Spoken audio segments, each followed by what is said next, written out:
All right. Ready? I'm Brian. That's Scott. This is B-Rad for Jesus. B-Rad for Jesus. That was super synced up. We are on fire today. We're so good at math. And reading. Math is what you want to do for Jesus. B-Rad for Jesus. 2 + 2 is 5, and I mean 4. Yeah. I was trying to keep time, which is impossible in a Zoom session. Yeah. Yeah, it doesn't work. That's like when the pandemic first hit and people were first trying to do the Zoom band stuff and like worship and whatnot over the internet. And it's like, no, you got to separately record those tracks, homie. You can't like jam. You can't have a jam session over Zoom. Like two people is a nightmare. I saw people trying to do it with like 4 or 5 people. It's like, no, I respect their decision to fail. Yeah. That's all right. Well, let's dive right in. What are our hot topics? What are the juicy juice? Well, so B-Rad for Jesus, right? The idea being, let's not hyperreact, and like we have the shirt. I'm not wearing it, but like this has similar kind of vintage stripes to our Cancel Your Reactionism shirt. But I'm rocking the Star Wars. But the idea of not just being reactionary and divisive and angry about stuff, but how can we be rad for Jesus? How can we be radically different and radically awesome? Because that's what following Jesus is. So with that in mind, we had a weird moment this week, just yesterday. My friend, a guy who has been on this podcast before, but sent me a link via Instagram DMs. He slid into the DMs to shoot me a link to a pickleball set for RAD Pickleball. And RAD Pickleball used the same 2 colors and the same, yeah. So if you're on the video, you can see Scott's got this. No, I won't. There it is. Yeah, but Scott's got it. And like, dude, that's our logo. That's the B-Rad for Jesus logo right on their thing. And it doesn't say B-Rad for Jesus. It just says RAD Pickleball. But the RAD that they use, the font is the exact same font that I picked. Now, I didn't design the font. I didn't custom do it. I just picked like the most basic thing. But we literally have that same color scheme, the hot pink with the purple behind it. We did like half our merch that color. And I've put it on like so many things. And so anyway, he sent me that. They've got all these retro colors and whatnot. And so I started looking through their account. I did a deep dive because I'm like, hold on, like, where did this come from? And I was like, is he trolling me? Like, what? No, it's a real company. They have a ton of followers, way more than our account does on Instagram. And, but as I looked through, the one thing I will say is we've been around longer than them. I put out that branding over a year ago, and their oldest Instagram post is from August. And so they're, 6 to 8 months at least behind us in that. Not to say that they definitely saw our stuff, but like, come on, probably. But also, like, it's just a font that I downloaded. It's not a thing, but it's the same freaking colors and the same word with the same font, which again makes sense if you're looking for that retro look. That was like the low hanging fruit. But for a second, I was like, hold on, like what's the right move here? Because I was really annoyed at first, and I was like, "Oh, scorched earth! What do we do? Like, take them down, make them change, And they cease have and desist on our non-copyrighted stuff. Yeah, but they have 2 different. We have a poor man's copyright. Technically, we can establish that we've been around longer, Right. So we could make that case. But should we? And that brings me to the question: should we bother fighting that? And I have some more things that come up from that question. But Scott, what was your initial reaction in seeing that? I mean, I just thought it was very sus because it's not like, it's not at all like, it's not just close. Yeah, it's like the same. I feel thing. like it's eyedropper, Yeah. Oh gosh, my son is having a meltdown and my wife is in a meeting. Man, Oh no. Yay, children. let me come get him.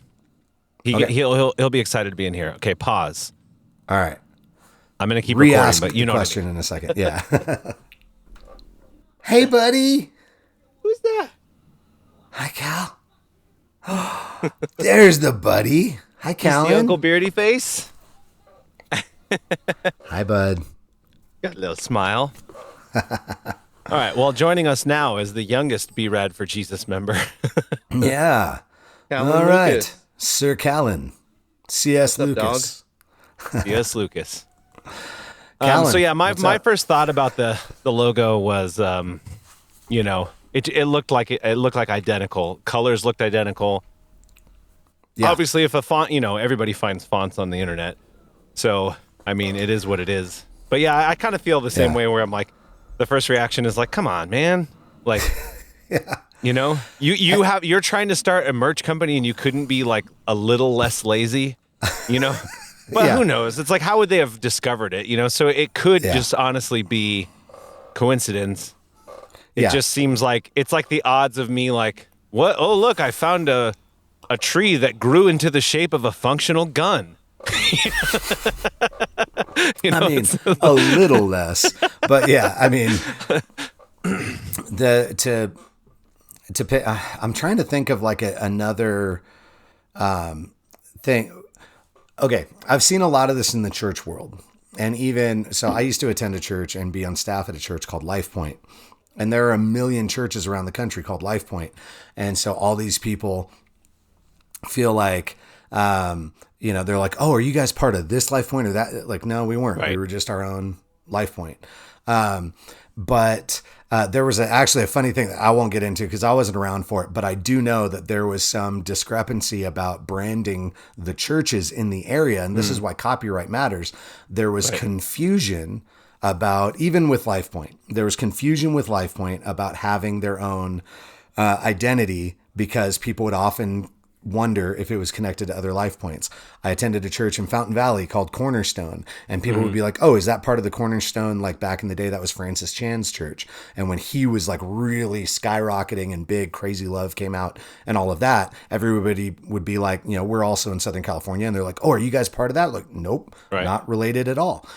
Yeah, and then there could also be like, it's like, here's your church called Life Point, and then there's a bunch of crazy people like throwing rocks at prostitutes or something, and they're like, Yeah. we're from Life Point, and you're like, which Life Point? Yeah, exactly. Like you want to be careful of stuff like that. Well, and the funny thing is the first name that they had the exact same name and initials, except for like one of them there were two churches in the same area, and one was CVC and one was CVCC. Yeah. And so then they both changed their names. And so that creates immense confusion. And I still, to this day, I can never remember which one used to be Life Point or was or became Life Point. One of them was changed it to, anyway. I can't talk.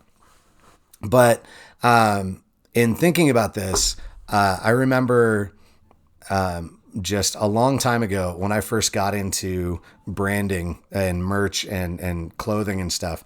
When I first got saved, I had made t-shirts and I started spray painting scripture on t-shirts. It wasn't for selling or anything else. I just was like, I want this like gritty street skate punk look, but I want it to represent Jesus. And there wasn't anything like that back in the day. No offense to the Not of This World logo, but it wasn't quite punk. Yeah, exactly. It wasn't that punk. It felt a little like Hot Topic ripoff at best. Yeah. Back, especially in like the early aughts. Tell that to Uncle Beardy Face. Yeah. Tell me. What do you got, Cal? He just said, you have that same hat. Yeah. Does Dad have the same hat? That's right. Yeah. Yeah. But yeah, I feel because like it's cool. I feel like when you, or actually, sorry, go ahead. You were talking. Oh, yeah. No, it's all right. But it's, what I had at the time was, I started spray painting scripture on shirts. And then other people were like, ooh, I want something like that. And there was nowhere to find stuff like that. And so I started buying blank t-shirts and doing more of it. And I was like, well, I should have some sort of brand to do this under because enough people are wanting it. I should start an actual thing. That's good for the video. All right. Hey, again, behind the scenes. Look, it's in the real world. You can hear peacocks if I open my door. Yeah, he lives in Narnia. Okay. But I tried naming the company Apostle Clothing. And I was like, because I can make a cross out of the T. Because I immediately went back to cheesy branding ideas for Christian stuff. And then I made a whole bunch of stuff. I ordered stickers. I did all this work designing all these logos and everything. And then I found out it was taken. There was another Christian clothing company called Apostle, and I could not use it. And I was like, dang it. And so I had to change that kind of thing. I finally settled on Unfallen, and I get that down. And then there are still to this day people that will occasionally like pop up out of nowhere and be like, you're just ripping off Fallen footwear. Right. And it was like... Sorry, Corbin wants to say hi to Uncle Beardy Face. Corby! What's up? This is just the nephew visit day. What's up, buddy? I need to brush my... Oh, yeah? How about you? Are you good? It's dentist. I already brushed my teeth. Yeah, I did. All right. Well, hey, boys. Your teeth. Give me 10 minutes or so I can talk to Uncle Beardy Face. And just if you want to come in, just knock so I can prepare, okay? All right. Cool. I They love both those yelled boys, bye, though. Uncle Beardy Face. I don't know if you could hear. Bye. I couldn't hear it. So picking up, finally get settled on Unfallen, and then I get my clothing into stores. And I had a store that got a ton of stuff from me, and we put it on. I agreed to consignment, so it was like a Christian clothing store that was trying to like start up, and so I was like, "Here, let me help stock you with a bunch of stuff." Right. And I made all these custom displays and everything, and it was kind of this like cut and sew DIY vibe for a lot of things in that time. And so like I, repurposed old cabinets and things and painted them and made them look crazy and put them all in there. And then a bunch of my stuff got ruined. A bunch of it didn't sell, and I never got a whole lot of it back. And so there was like, I was out like $1,000 on stuff that like I had invested like 2,500 in merch. So like I'm like half my stuff is gone, and I never got it back. And I came like this close to wanting to sue the person. Right. I was so upset. And then I just remember thinking like, but what does this say about Jesus? Like, what does this do to the kingdom if I'm wasting time in court and like losing face in front of people, or I'm taking another Christian to court and that kind of thing? And then later we ended up at the same church, and that person's child was in the youth group that I was leading. And so like, how much more awkward would that have been? Like, hey, now am I uncomfortable going to this church because the pastor is somebody who sued me in the past? Like, like so much lame stuff, rather than like, okay, well, let's find a way to forgive and move forward and do things amicably and do things right and elevate Christ and forgiveness over I want mine. All that coming back around to this idea of, man, I just don't think it's a good look to like pick a fight or like argue about it. I do hope that it doesn't come back on us in any way. Like I'm praying that they don't decide to go the other way about it and be like, hey, well, we have a bigger company or something, and so we're going to we're going to call them out, because I don't want to have to fight over it at all. Right. So well, and I always, I think at the end of the day, it's just a bummer because there's nothing, like there. I always think of the scripture, why not rather be wronged? It's almost like, because I feel like in today's day and age, I think that can be used the other way, where you have churches or Christians who become a floor mat and they get walked on, and they, there's an unhealthy side to that, for sure. But I feel like there's an even more, the true perspective is, I can take more than my own soul because of Jesus in me. so he can bear some of the stuff that's coming my way. Like I can, with his help and his strength, I can bear up under the load of someone wronging me. I can bear up under the load of not being respected or whatever. And that's the important aspect of that verse, because it seems like just a free ticket to martyrdom and feeling empowered with your dysfunctional, martyrdom. And I really think it's a matter of, I have to be, I have to be on top of my own heart. If it's bad for the other person, then I can stop, like, and there's, I feel like, as God leads, that's definitely a line you can draw, which is, right. I'm not going to enable you to just be a horrible human being.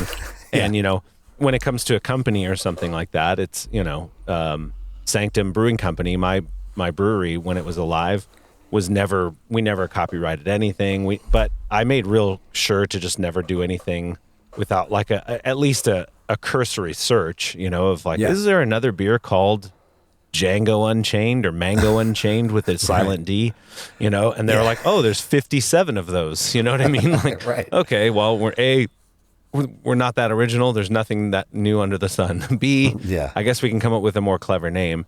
And that's how we come up. We ended up, it became kind of part of our brand, if you will, of just, we would have cheeky names like Creative Name IPA. That was the name of it. Was satiric or satirizing basically the hop pun. We had hop pun IPA. We had, No, and there's so many. I saw 2 different beers that were almost identically named at the same store recently. And I was like, cool. and all that to say, I think it's, God bless RAD Pickleball. Hope they do all the best. And, hopefully they don't get mad at us. Right. Yeah. Well, and the thing is like, I think legitimately we have the earlier claim to it, to the name and logo, but I don't want to ever have to fight that out or prove it. Yeah. You know what I mean? Yeah. Like, it's a waste of everybody's time. And I doubt anybody's really going to be like, oh, do you guys do a podcast and pickleball? No, we don't. And I don't think anyone's going to look at them and be like, oh, the pickleball guys also have a Christian podcast. And if so, like, great, come check us out or go play pickleball with cool 80s retro vibes. Yeah. And let's be honest, pickleball's, enjoyable. It's a fun sport. Yeah, it's sweet. It's like, it's so good. With this same like copyright idea, there was something recently that was like a much bigger deal. It was involving a bunch of, what I saw was 3 different Christian organizations that all ended up in this legal swamp. And it was all because of one thing. And I don't know any of the details. I'm not connected, so I can only refer to the public facing stuff that went on, which is legitimate to talk about. So Worship Leader magazine is something that's been around for a really long time. And they put out a magazine for worship leaders, which has, they claim that they copyrighted that phrase, worship leader, 2 words. They have a copyright that is filed on there. They claim that their trademark on their magazine and that copyright is exclusively their right to use in reference to a person who musically leads worship at a church. And so anybody that uses that name, supposedly they want to and have the right to defend their copyright. Well, I have only and always called the person, I've seen some older school churches that refer to the person leading the music as like the music minister or something, but it's almost always worship leader or worship pastor. Like, that's the thing and everybody talks about how that's the worship leader. And if you're a volunteer who leads music, you're a worship leader and you're on the worship team. And it's whoever coined the term, it's been around for a long time and it's universally understood and used. There's conferences for worship leaders, all these resources, blah, blah, blah. So 2 of my favorite things that exist. So shout out to these 2 accounts if you're into following If you're into another podcast that's a lot of fun and it's really funny, it used to be called Worship Leader Probs. And it started as a meme account on Instagram where they would just post things where it was like, they'd show like worship fails, like, the guy who is praying and then one of the musicians, as he's like getting off stage, knocks over a metal candelabra and like nearly sets the stage on fire, and like the clang, clang, clang all over the hard floor. And I mean, it's just insane. Or like the drummer playing and the tree just like attacks him and collapses the entire drum cage in the middle of a song. Or, like a guitarist is playing and his strap breaks and the guitar leaves the chat, and, all those kinds of things, like just hilarious fails that happened. And then it turned into a podcast because people would send in stories and videos of what went wrong. Right. And so anyway, their podcast is hilarious. But all of a sudden one day, their name changes. And I see a Band-Aid over their logo. It said Worship Leader Probs. And now it's got a Band-Aid. And so now it just says Worship Probs. And they're like, welcome to the Worship Beep Probs. And I'm like, what is going on? Like, they had a whole episode where they bleeped it out every time they said it. And I'm like, I'm so confused as to what is happening right now. Like, I don't get this. And then at that same time, there's another meme account that is only a meme account of a guy who I believe is a worship pastor or worship leader, but it's called Rogue Worship Leader. Shout out to the Star Wars fans in the room. Right. And he has phenomenal stuff. Like, he got huge on TikTok doing Star Wars riffs on electric guitar laid over worship songs. So it's like, over Rattle, he's got like the Mandalorian theme. And so it's like, live, dry bones, hear the word of the Lord. It like mashes up so good. Or he has like Emperor Palpatine going good, but it's like, and you are good. Oh, and he's just like these hilarious, so excellent mashups. And I absolutely adore that account. It is one of the best. All of a sudden he had all of his accounts shut down publicly. Like his Facebook account got taken down, and it's like, what is going on? Like, what is happening here? Well, it turns out Worship Leader Magazine decided that these guys were infringing on their copyright and creating brand confusion, which did not happen for anyone except for them, maybe. And then they like shut down a bunch of people. And then when everybody was like, hey, that's not cool, they said, we have a right to do whatever we want because it's our copyright and we coined the term and blah, blah, blah. And it was like this very, like, even if you were legally accurate, it was a really un-Christ-like response and way of handling the situation, especially when several of these things, like Worship Leader Probs podcast is in like the hundreds of episodes. Like, it's not like they started last week, But this is one of those things, like, very familiar with this in the beer world because it happened all the time. Yeah. Mostly because of stupid breweries doing stupid things, like In-N Stout. And it was In-N-Out's logo with In-N-Out's palm tree little effect, all that stuff. And did they put the scripture under the rim like the In-N-Out cups? Who knows? That But would have been cool. But then In-N-Out would send hilarious cease and desist, like, we're not trying to ferment any trouble, but we don't want to brew up another copyright dispute. It was funny. See, and because that's it's great. Like, but they have to. That is genuinely trading on somebody else's name. That's genuinely you trying to use a much larger brand as like a step up. Yeah, and that makes sense to protect. Right. This seems like there was a dispute over Stone Brewing Company where one of the big breweries sued them because they said Stone is too generic. You can't copyright a word like that, which is true in a lot of cases. You can't copyright, air, like, period. Air, and then, I'm going to copyright the word the. Yeah. Every time you use it, you have to pay me. Yeah. So you can't, there's really, strict limits on what is, copyrightable. And it's, that seems like it should fall under that for sure. Like worship leader. Why would that? That's not I get, if I said office leader, I still don't think you should copyright that, but no one would ever say that for like an office manager. Right. Oh, this is the office leader. Yeah. Well, it wouldn't be like that. And if you started a magazine for CEOs, then you can't like turn around and start claiming that like you own the right to that term. Right. because I trademarked it in my label or the name of my magazine. Exactly. And that was part of what some of these guys were saying was like, some of the people that were pushing back a lot were like, hold on. Like, if you're going to enforce it there, do I have to pay you to file the position as a worship leader? If I'm going to promote and do this, if I'm going to hire it, like I get that on my paycheck, or like my W-2, I put my title as worship leader, like, are you going to come after my church for having that position on staff? Like, how far are you going to go on something that is so ubiquitous, that it's no longer unique, and it's for sure not uniquely associated with your magazine. Instead, your magazine is, specifically and niche oriented into that industry, but it is an especially entire it's such job, huge job description. Go. It's such an easy thing to, deal with. Like even Rogue Worship Leader, I was just looking. He prepared an alternate account called Rogue Leader of Worship. Yeah, which is that's probably more accurate for Rogue Leader. Yeah, but and that's the whole thing. It's a play on Star Wars, and it's a play on that in a way that doesn't try to it's not trying to pretend like it's part of Star Wars.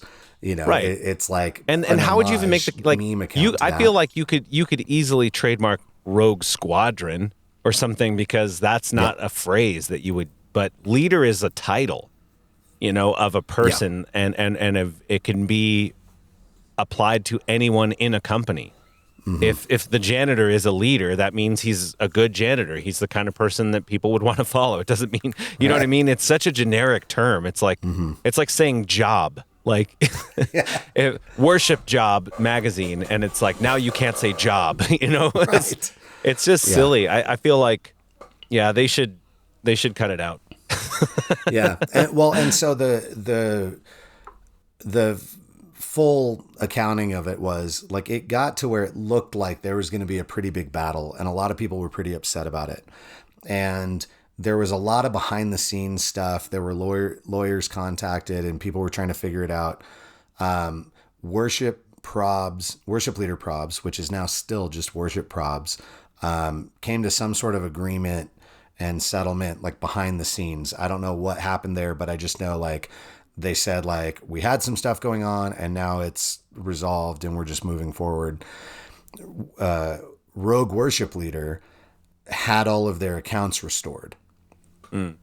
And it seems like it got to where people were going to push back enough that Worship Leader magazine, while feeling like they had every right to defend their copyright for whatever reason, also recognized the most likely outcome here is damage to the kingdom. You are smearing mud on the face of Christ and on his kingdom and on his name by doing this. There's no benefit to it. You're not coming out the righteous victor. You're not actually this isn't harming your brand. It's not harming your bottom line. No one is watching a meme account and then no longer reading your magazine because of it. Nobody is listening to that podcast and thinking that was a podcast either for or against your magazine. No, there was no confusion there that was legitimate. So it didn't make any sense to have that be a thing. And I think somebody finally got through and had helped them realize this is a really bad stand to take, and it's making us look like jerks for no reason. And being jerks for the kingdom is a really common practice, but I don't think it benefits anybody. And thankfully in this case, people realized hey, you know what's the worst thing we could do to each other is infight amongst the church and have a copyright dispute for no reason. Right. Well, it reminds me of, every now and then, Babylon Bee will make a really profound point, but every once in a while, most often it's just hilarious satire. Well, but every once in a while it's profound. But this is literally what we're talking about. It's just it has a picture of Trump and DeSantis both looking angry, and it says Republicans to try strategy of viciously tearing each other to shreds while Democrats sit back and watch. Like, and not, not that, I care one way or the other about this party or the other. My faith is in a different kingdom. So, Yes. I think that, but it just demonstrates the point. It's like people who are conservative, I would consider myself a centrist who definitely has very conservative beliefs in certain fields. In other fields, I have very liberal beliefs. But I think that that's if I wanted to see Trump back in office, or if I just wanted to have a Republican, I think the worst outcome I could have, if that were my hope, would be to see the Republican Party just like jockeying for position, because it's just ridiculous. It's an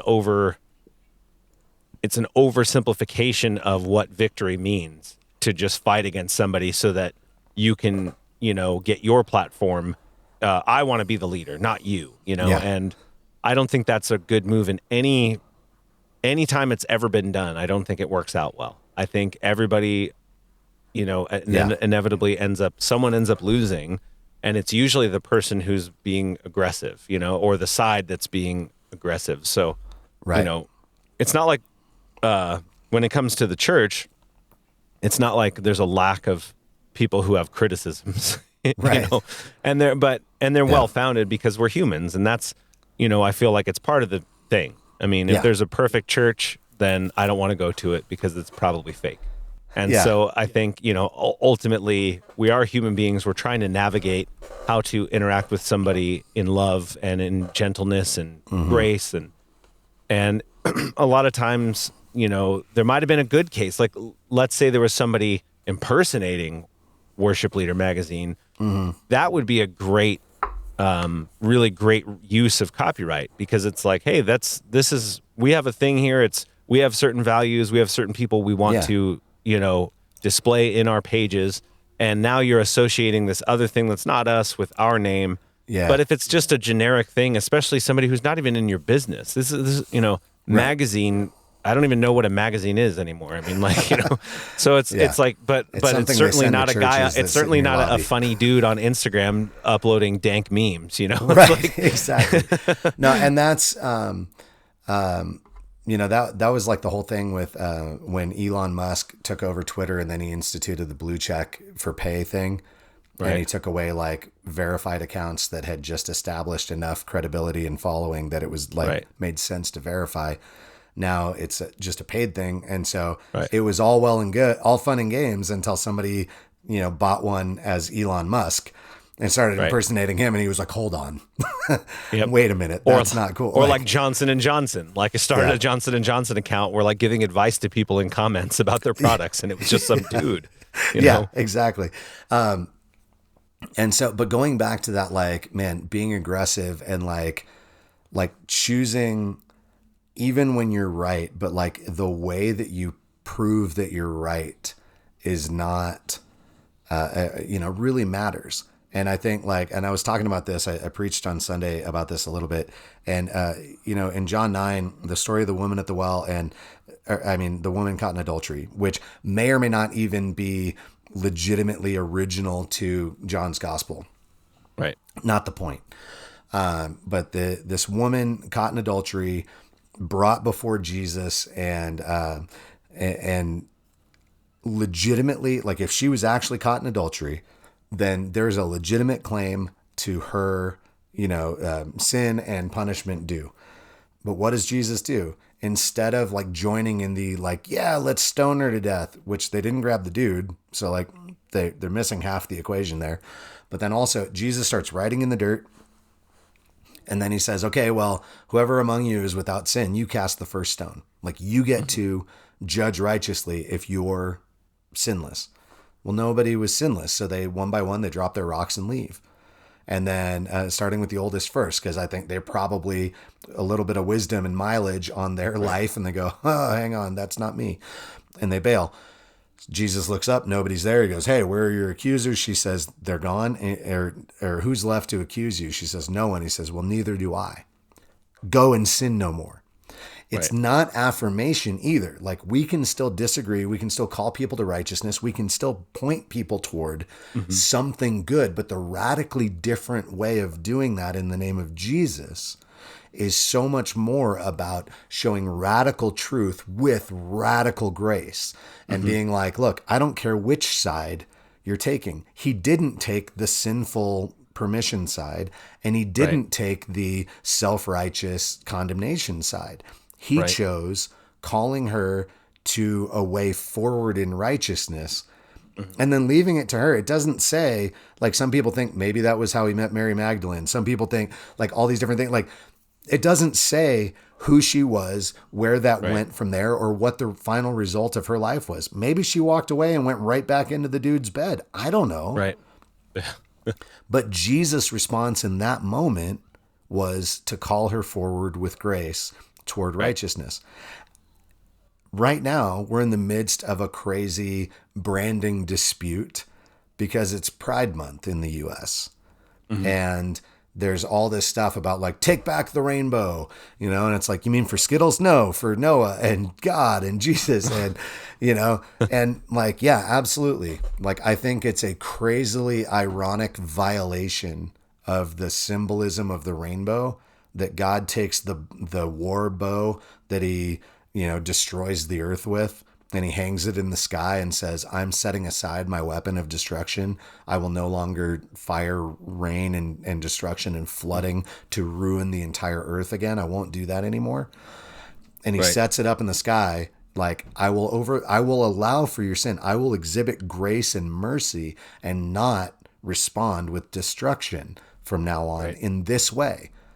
And somebody took that symbol and went, let's take one of the most deeply interwoven and integral parts of us, this idea of sexuality and all that comes with that, and you know, everything from, you know, the physical relations to identity and everything else, and let's wrap all that up in a new rainbow and just totally twist and totally twist what that was meant for.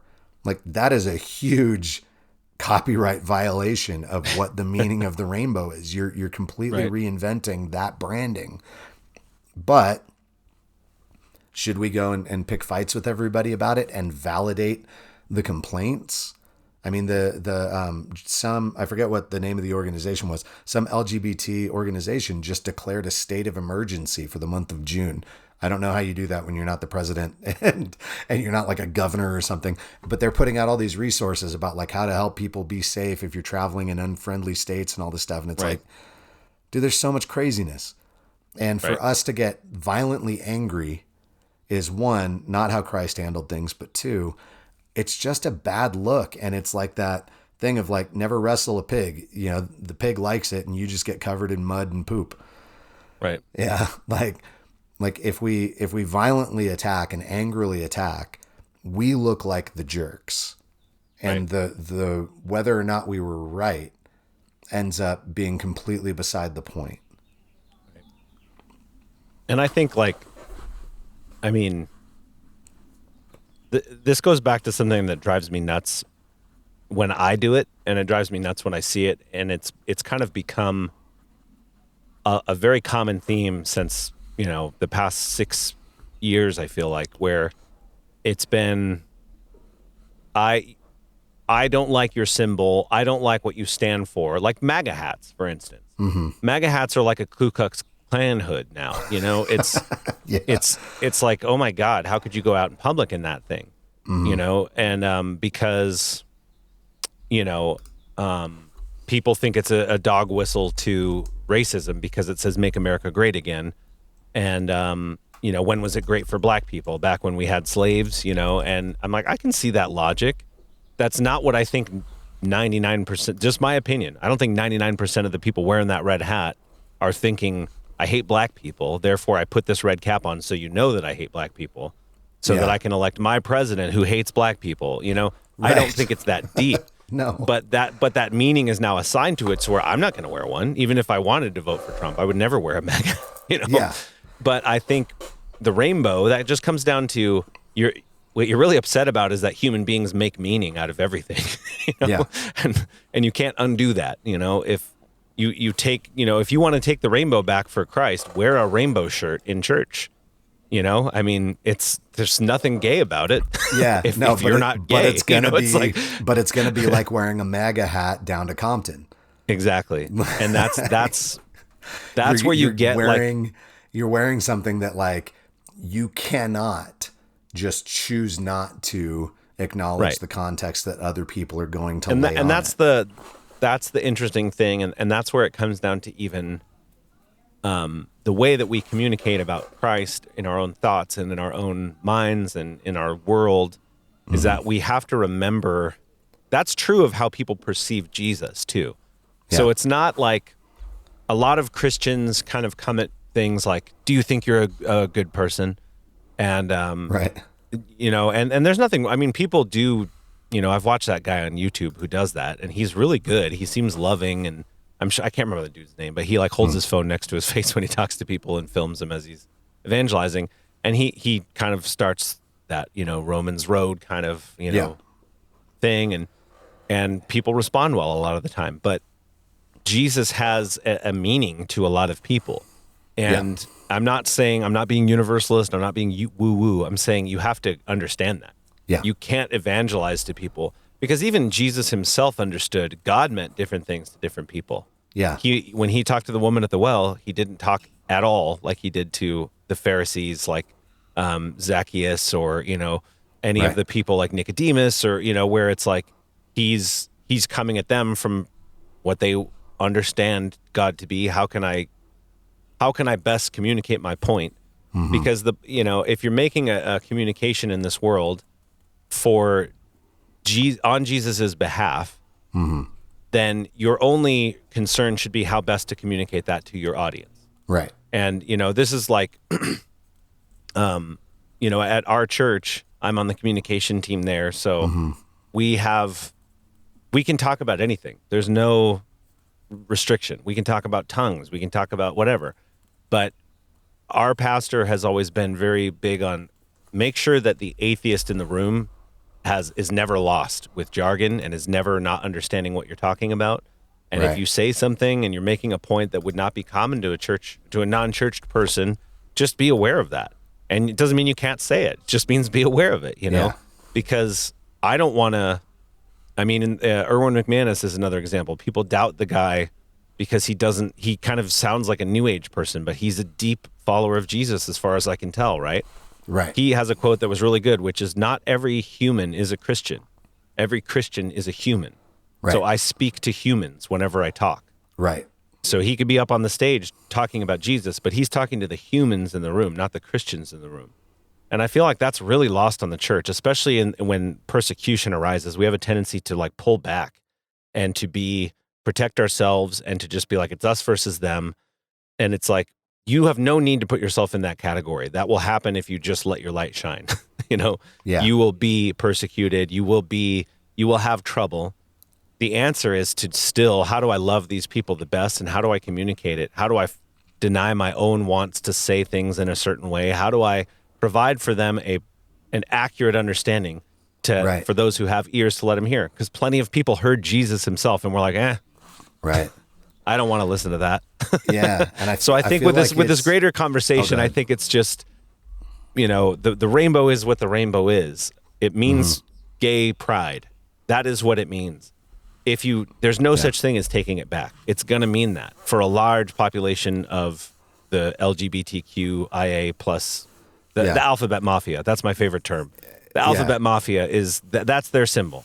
Okay, and in that the is U.S. such at least, and in the some U.S. other and it's such an countries, unnecessary fight. It's like I can't believe that's even an issue. It's like talking to a kid that's like, why can't I have chocolate ice cream after I just had vanilla? It's like, dude, it doesn't matter. You know, this is not like we've moved on. This is a silly thing to be obsessing about. It's, you know, how can you love a gay person? That's what you should be asking yourself. Right. How can you get them as close to Jesus as you're able to? That's what you should be asking yourself. Yeah, and you I know? think there's, it's funny. Like on the one hand, there's like I was listening to a podcast that was talking about, just like really quick, how in Hebrew the word for the Asherah poles, the Asherah, is the same consonants as the either the tree of life or Eden.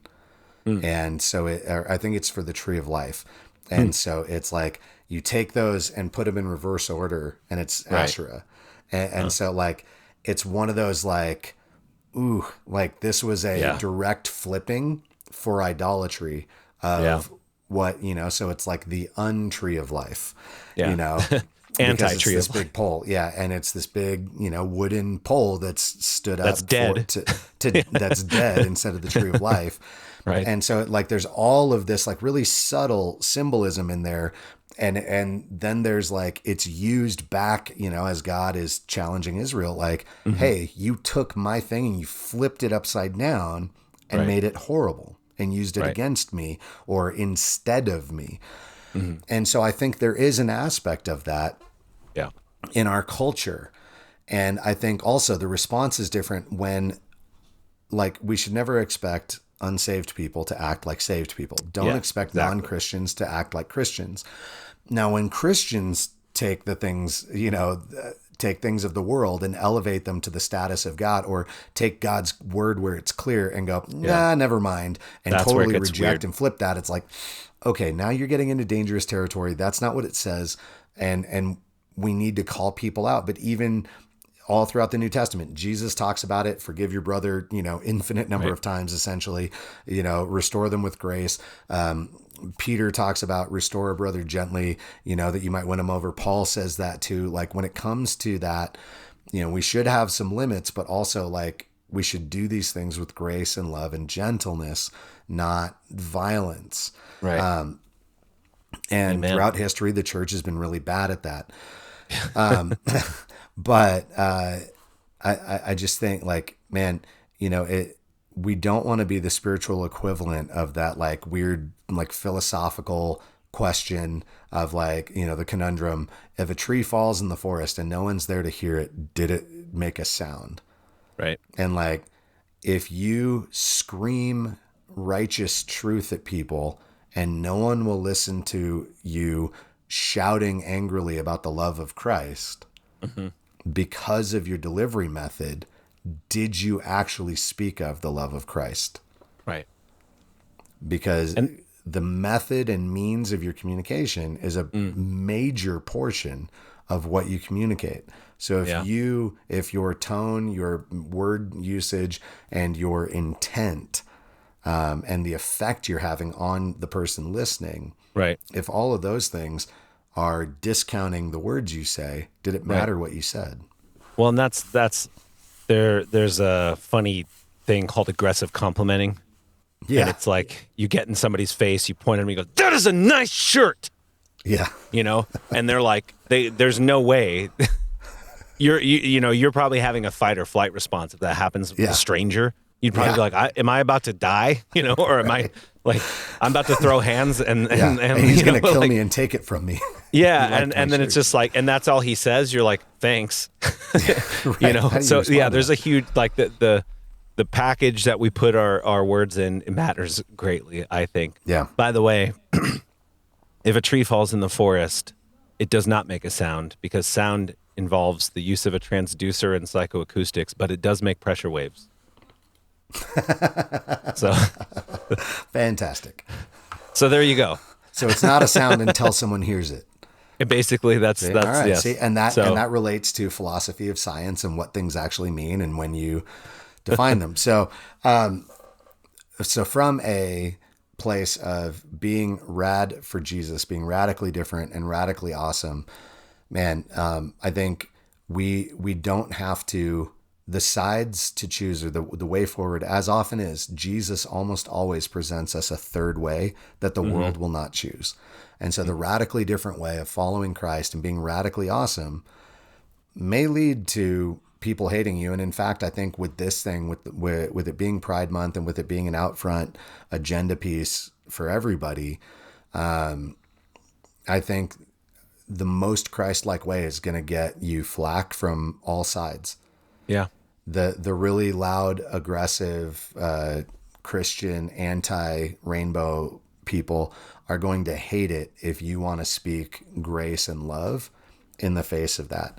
And the alphabet mafia, so to speak, it has now redefined the term where even according to some of the laws that they've tried to get passed or maybe have, that now, homophobia is no longer a fear or aggressive response to LGBT people, but now it's, homophobia and transphobia is if you disagree with them, Right. if you don't affirm them, which is a total, it's poor usage of the word. But it's a way of like, no, homophobia leads to violence. So therefore, if we can redefine it to include anything that in any way implies that we're not 100% right and valid in this position, then we can shut down anybody that disagrees with us. And that seems to be where some of our society is heading. And if so, great.